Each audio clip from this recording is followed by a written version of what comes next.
Assalamualaikum warahmatullahi wabarakatuh. Tujuan dari cerita ini adalah untuk memberikan inspirasi dan wawasan, bukan untuk menyinggung, menilai, atau menyudutkan siapapun. Saya berharap kisah ini dapat diambil sebagai pelajaran bersama, tanpa mengurangi esensi dari kejadian yang sebenarnya. Sebelum video ini dilanjutkan, saya mohon keikhlasan teman-teman untuk subscribe dan like. Saya doakan Anda sehat selalu, panjang umur, dan dilancarkan rezekinya. Baiklah, kita mulai saja ceritanya. Langit sore tampak jingga, semburat warnanya seperti lukisan yang baru saja disapukan oleh tangan Tuhan. Di balik awan-awan halus, seorang bidadari mengamati dunia manusia dengan tatapan dalam. Namanya Arleta, penghuni negeri atas, tempat semua makhluk suci bersemayam. Dunia manusia selalu tampak mempesona sekaligus mengundang iba di mata Arleta. Sudah berbulan-bulan lamanya ia memperhatikan seorang manusia. Seorang anak laki-laki berambut kusut, dengan tas yang selalu miring, jalan membungkuk, dan langkah yang tak pernah mantap. Namanya Bimo. Bimo adalah siswa biasa di sebuah SMA negeri di pinggiran kota. Nilainya pas-pasan, bahkan sering di bawah rata-rata. Ia dikenal teman-temannya sebagai anak bodoh, gelar yang terus melekat di pundaknya, seakan-akan menjadi stempel takdir yang tak bisa ia hapuskan. Setiap hari, Arleta menyaksikan Bimo dihina. Disenggol saat berjalan, dilempar kertas saat guru lengah, bahkan dikucilkan dalam kelompok belajar. Ia melihat bagaimana Bimo menggigit bibirnya menahan malu, menundukkan kepala, dan terkadang, dalam kesendirian, menahan air mata yang hampir tumpah. Ada sesuatu dalam diri Bimo yang tak bisa dijelaskan Arleta. Sebuah ketulusan. Sebuah kejujuran yang polos. Sebuah hati yang, meski berkali-kali dipatahkan, masih tetap ingin percaya pada dunia. Arleta tahu bahwa ia tak seharusnya terlalu larut dalam dunia manusia. Bidadari tidak boleh ikut campur dalam urusan manusia, apalagi melibatkan perasaan. Namun, tiap sore saat matahari mulai tenggelam dan Bimo pulang dengan langkah gontai, ada suara kecil dalam diri Arleta yang memohon, "Turunlah. Bantu dia. Temani dia." Pada suatu senja, Arleta akhirnya membuat keputusan yang akan mengubah segalanya. Hari pertama Arleta di dunia manusia dimulai dengan gemetar di ujung jemari. Ia mengubah wujudnya menjadi seorang gadis remaja berusia 17 tahun, mengenakan seragam putih abu-abu yang rapi. Ia berdiri di depan gerbang sekolah Bimo, memandang dunia baru yang begitu nyata. Anak-anak berlarian, suara canda tawa, bunyi sepeda motor, aroma jajanan dari kantin terbuka. "Arleta, kamu murid baru ya?" Suara seorang guru perempuan menyapanya hangat. Arleta mengangguk canggung. Ia memegang erat map pendaftaran palsu yang telah ia siapkan dengan sihir kecil, dokumen-dokumen manusiawinya. "Selamat datang. Kamu langsung masuk ke kelas 11-3, ya? Nanti dibimbing oleh ketua kelasnya." Langkah Arleta terasa ringan sekaligus berat saat ia berjalan ke ruang kelas. Di dalam, Bimo duduk di pojok belakang, sendirian, menulis sesuatu di bukunya. Saat tatapan mereka bertemu untuk pertama kalinya, saat itu juga, dunia Arleta berguncang sedikit. Ada kehangatan yang aneh mengalir di dalam dadanya. Bukan perasaan cinta, tidak. Setidaknya belum. Saat itu, yang ia rasakan hanyalah, "Aku ingin melindunginya." Suasana kelas 11-3 bukanlah tempat yang ramah bagi orang-orang seperti Bimo. Anak-anak populer, si pintar, si atletis, mereka mendominasi semua ruang sosial. Sedangkan Bimo, ia seperti bayangan yang berjalan di antara tembok, tak pernah benar-benar diperhatikan kecuali saat ada yang ingin melampiaskan kekesalan. Arleta memperkenalkan diri di depan kelas. "Nama saya Arleta. Senang bisa bergabung di sini," ucapnya, senyum tipis tersungging di bibirnya. Sekeliling kelas bergemuruh kecil, beberapa cowok berbisik kagum, beberapa cewek melihatnya sinis. Seorang ketua kelas yang cukup ramah, Rico, mempersilakan Arleta duduk. Arleta memilih satu bangku kosong, tepat di sebelah Bimo. Semua mata menoleh. Bimo sendiri menoleh dengan kaget, seolah tak percaya bahwa gadis secantik itu memilih duduk di sampingnya, bukan di antara para murid populer. "Hai, aku Arleta," sapa Arleta dengan suara lembut. Bimo terbata-bata membalas, "Aku, Bimo." Saat itulah, tali takdir mereka mulai berpilin. Hari-hari berikutnya, Arleta secara perlahan mendekatkan dirinya pada Bimo. Bimo yang semula kaku, lambat laun mulai terbuka. Arleta membantunya memahami pelajaran-pelajaran yang sulit. Ia mengajak Bimo berbicara di kantin, meski itu mengundang cibiran dari teman-teman lain. Aneh banget, cewek secantik Arleta kok mau main sama si blon kayak Bimo. Sindir seorang murid perempuan, cukup keras untuk didengar.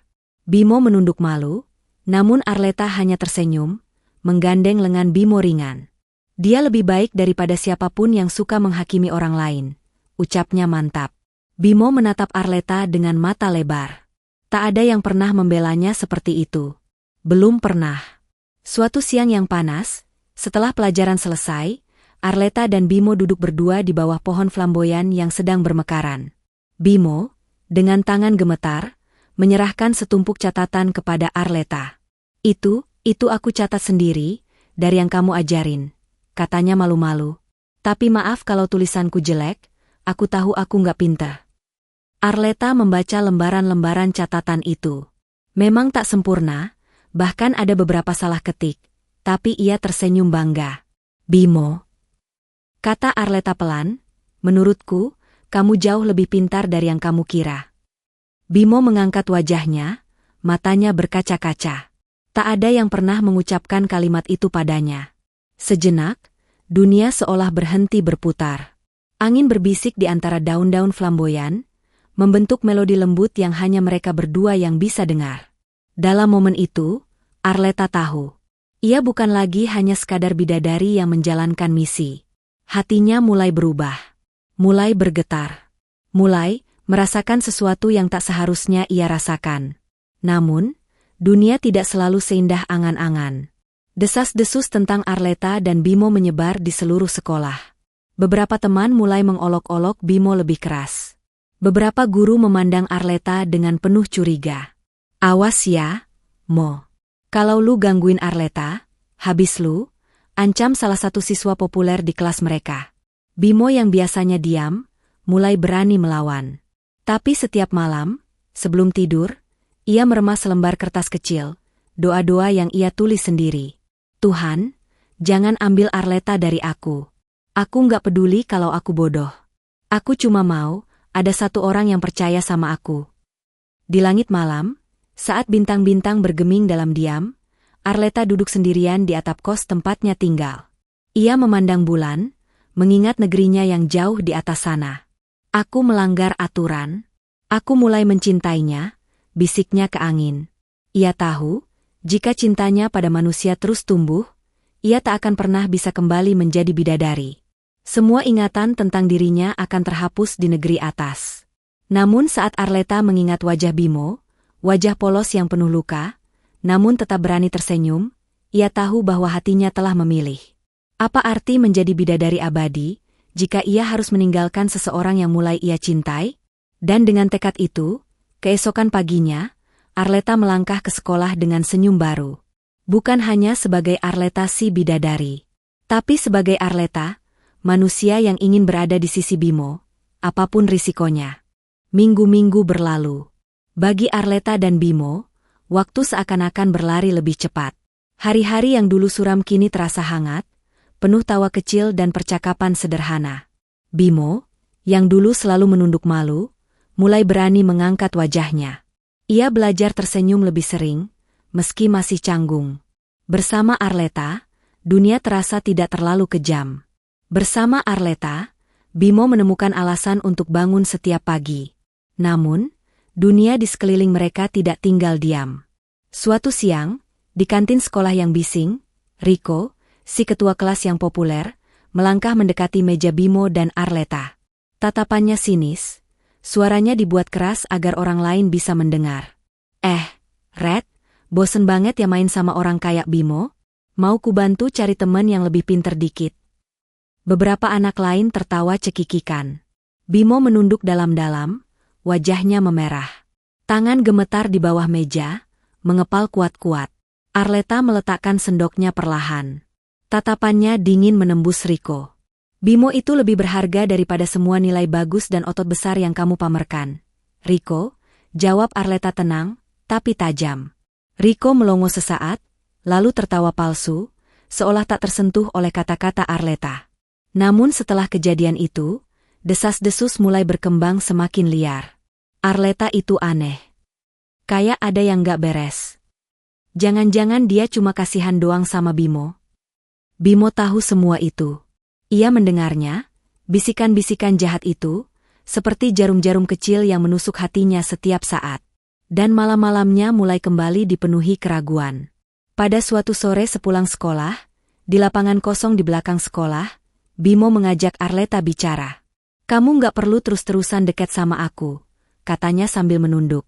Kalau itu cuma bikin kamu susah." Arleta memandangnya, merasakan kepedihan dalam setiap kata Bimo. Dia melihat anak laki-laki ini, yang hatinya begitu lembut sampai rela mengorbankan dirinya sendiri demi kebahagiaan orang lain.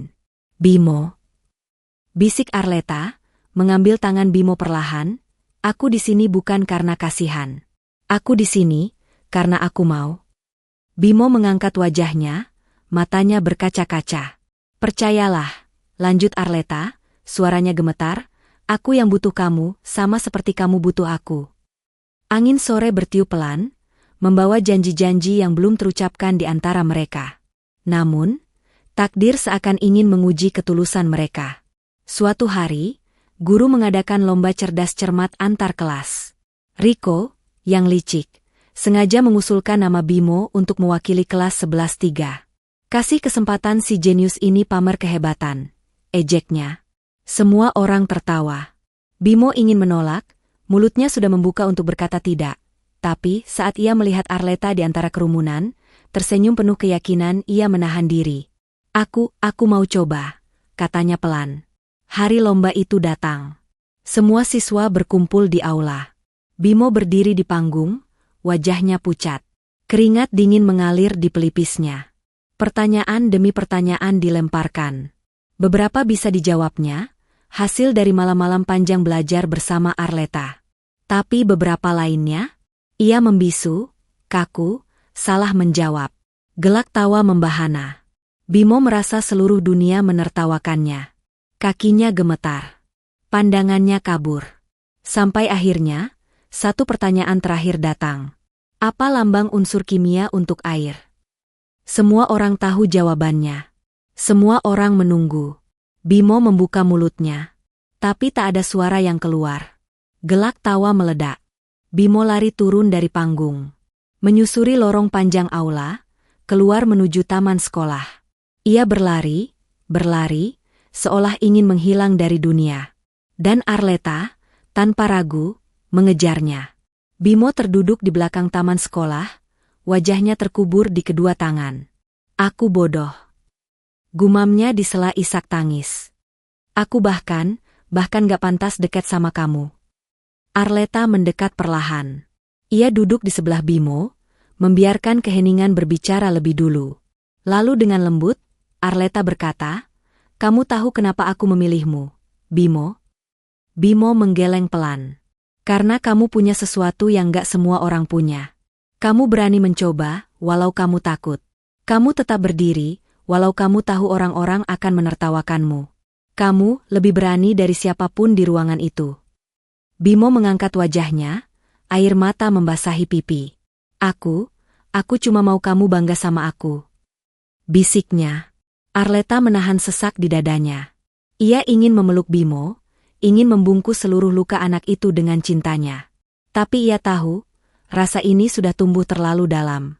Sudah bukan lagi sekadar kasih sayang sesama makhluk. Ini, cinta. Dan itu, bagi seorang bidadari, adalah pelanggaran terberat. Malam itu, Arleta berdiri di atap gedung sekolah, memandang bintang-bintang dengan tatapan kosong.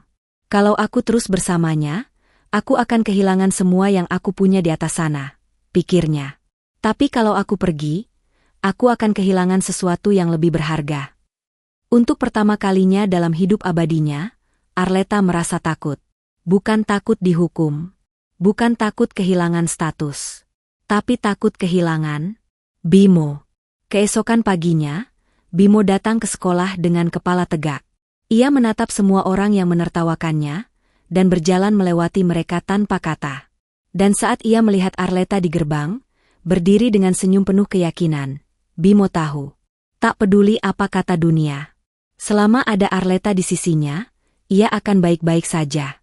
Namun, tak semua orang rela melepaskan Arleta begitu saja. Termasuk Riko, yang diam-diam menyimpan rasa pada Arleta.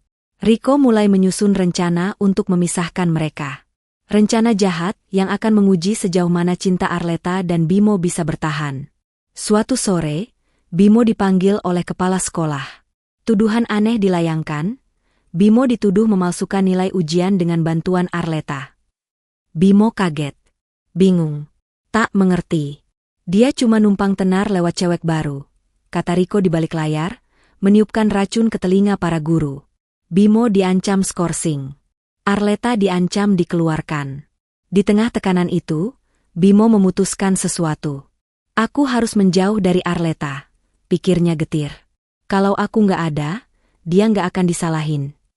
Dan di bawah langit mendung itu, Bimo, dengan hati remuk, mulai menjaga jarak dari Arleta. Tak menyapa, tak menoleh, tak bicara.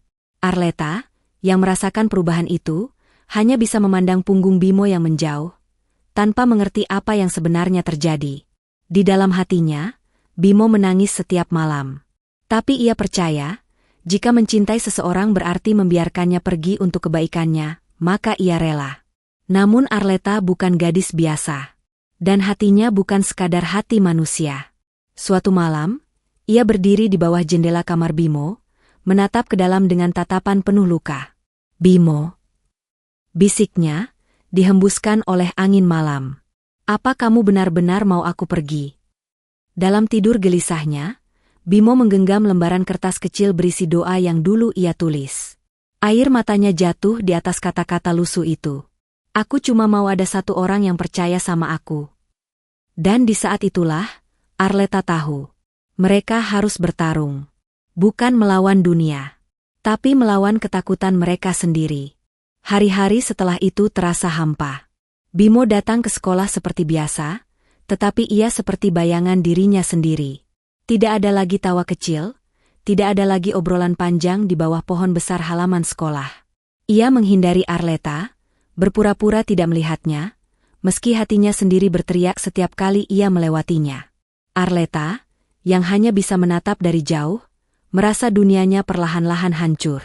Bukan karena tuduhan, bukan karena ancaman skorsing, tapi karena kehilangan Bimo, pria bodoh yang telah mengisi ruang hatinya tanpa ia sadari.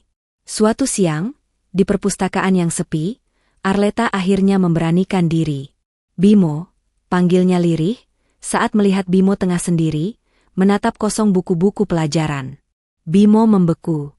Ia tahu suara itu. Suara yang membuat hatinya hangat, tapi sekaligus sakit sekarang. Ada apa? Sahut Bimo tanpa menoleh, suaranya datar.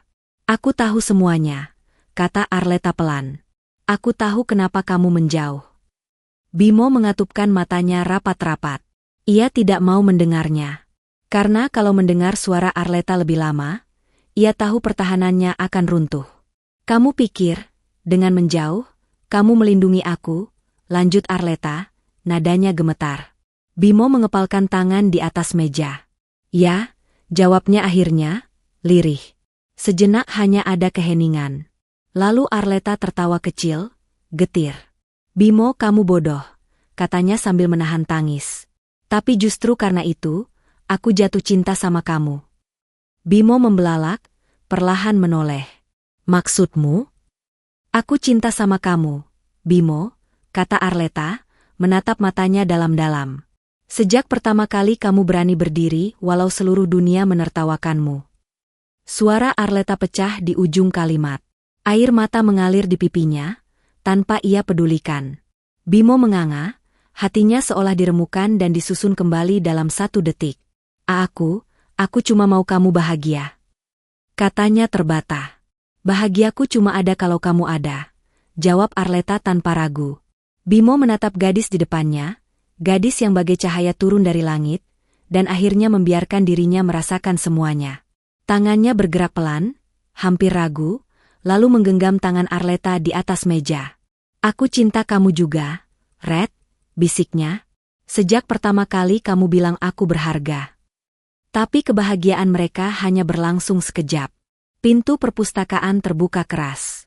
Riko berdiri di sana, dengan beberapa guru di belakangnya. Tuh kan, seru Riko, menunjuk mereka. Mereka berduaan, bukti lagi kalau mereka memang. Guru BK langsung melangkah maju. Cukup, Riko. Ini bukan urusanmu lagi. Ternyata, kepala sekolah telah mencium akal busuk Riko. Seorang siswa diam-diam melaporkan rencana jahatnya. Kini, semua tuduhan terhadap Bimo dan Arleta dicabut. Riko diskors selama seminggu penuh. Namun, meskipun masalah dengan sekolah selesai, masalah Arleta belum berakhir.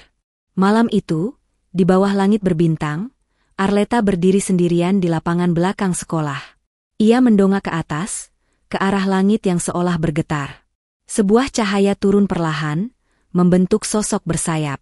Itu penjaga dunia asalnya. Bidadari senior, dengan aura yang begitu kuat hingga udara di sekitar Arleta terasa berat. Kau telah melanggar perjanjian, Arleta. Suara itu terdengar menggema, dingin. Arleta menunduk, menahan air mata.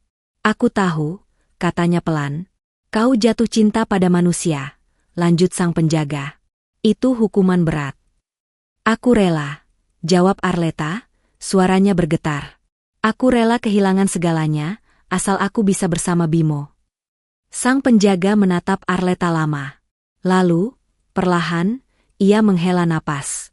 Pilihanmu adalah jalan yang berat, katanya. Kalau kau bertahan, kau tak akan pernah bisa kembali. Kau akan kehilangan keabadianmu, kekuatanmu, segalanya menjadi manusia biasa, rentan terhadap waktu dan luka. Arleta memejamkan mata. Namun ketika ia membayangkan wajah Bimo senyumnya, ketulusannya, keberaniannya, jawabannya menjadi jelas. Aku pilih jadi manusia, katanya tegas. Kilatan cahaya membungkus tubuh Arleta. Sayapnya menghilang.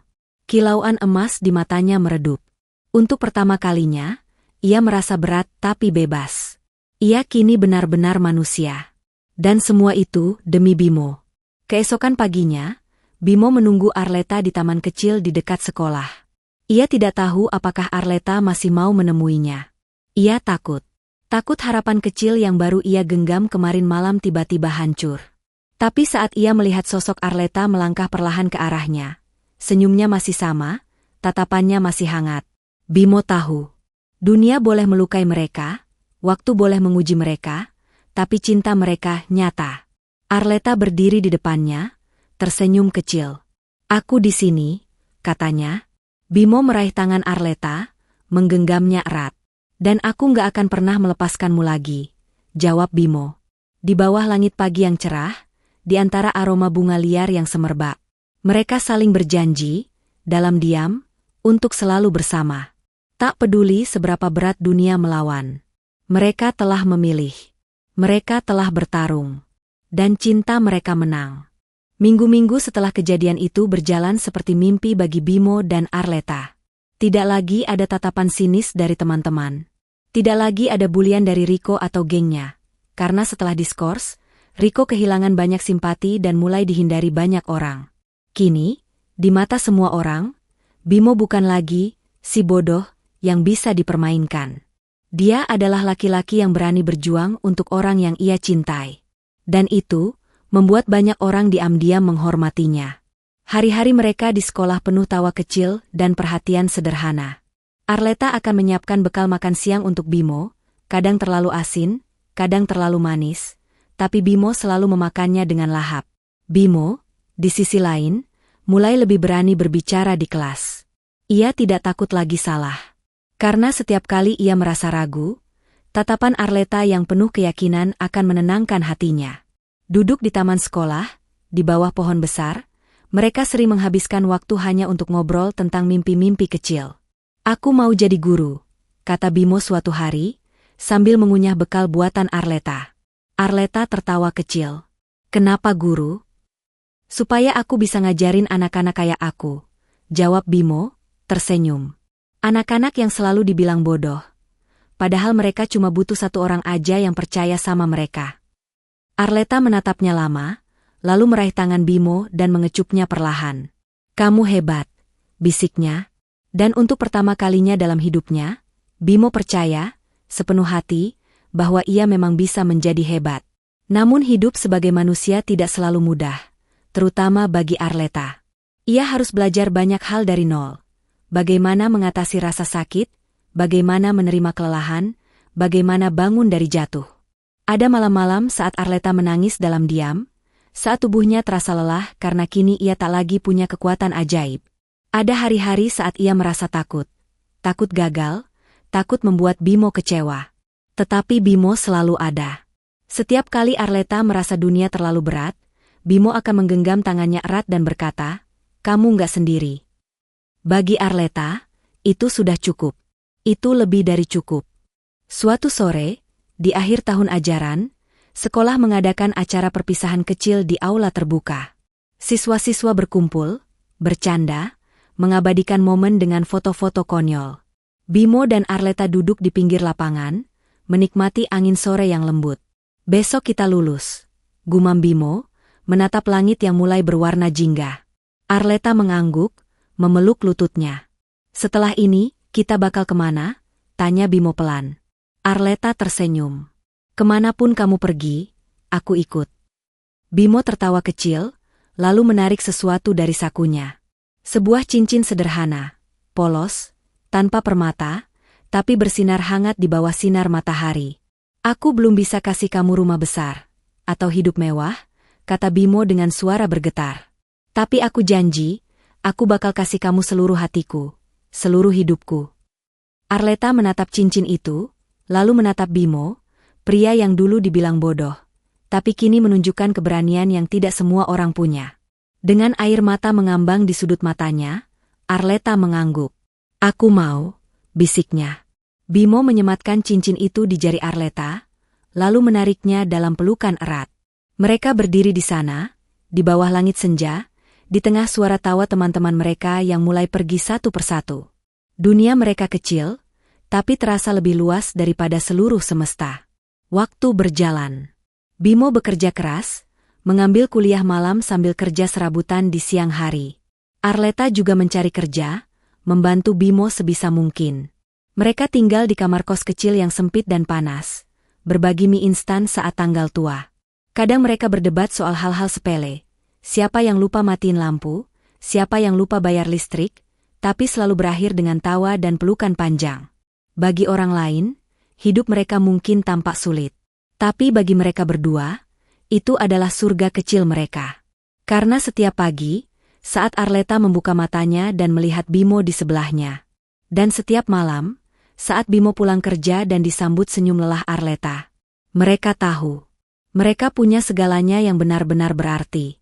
Suatu malam, di atap kos mereka, Bimo dan Arleta duduk berdua memandang bintang-bintang.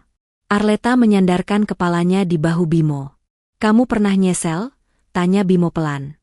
"Nyusulin aku, ninggalin dunia kamu, jadi manusia?"